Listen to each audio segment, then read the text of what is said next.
అందరికీ నమస్కారం. ఇంతకు ముందు వీడియోలో చోకింగ్ ఎలా అవుతుంది, దానివల్ల ప్రమాదం ఏంటని తెలుసుకున్నారు. కొంతమంది ఈ చోకింగ్ వచ్చినప్పుడు వెంటనే మేము ఏం చేయాలో కూడా చెప్పండి అని అడిగారు. 2 years బిలో పిల్లలకైతే ఒకసారి వీడియో చూడండి.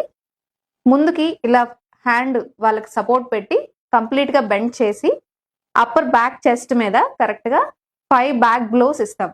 ఇలా ఓపెన్ హ్యాండ్ తో బ్యాక్ బ్లోస్ ఇస్తాం.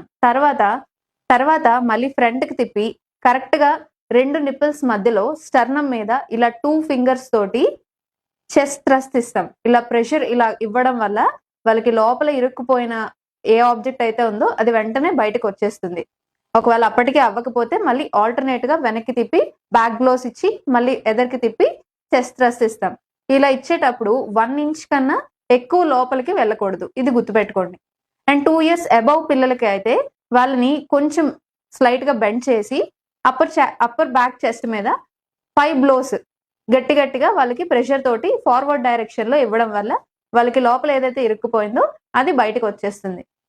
ఇంకా అడల్ట్స్ లో ఎవరికైనా ఇలా చోకింగ్ అయినట్లయితే వాళ్ళ వెనక్కి నుంచి వెళ్ళి వాళ్ళ చుట్టూ ఇలా చేతులు పెట్టి వాళ్ళకి ఇలా స్టర్నం కిందన ఇలా పిడికిలు గట్టిగా బిగించి అప్వర్డ్ డైరెక్షన్ లో లోపలికి ఇలా ప్రెషర్స్ ఇస్తూ ఉండడం వల్ల లోపల ఇరుక్కుపోయింది ఏదైతే ఫుడ్ ఐటమ్ ఉంటుందో అది వెంటనే బయటకు వచ్చేస్తుంది.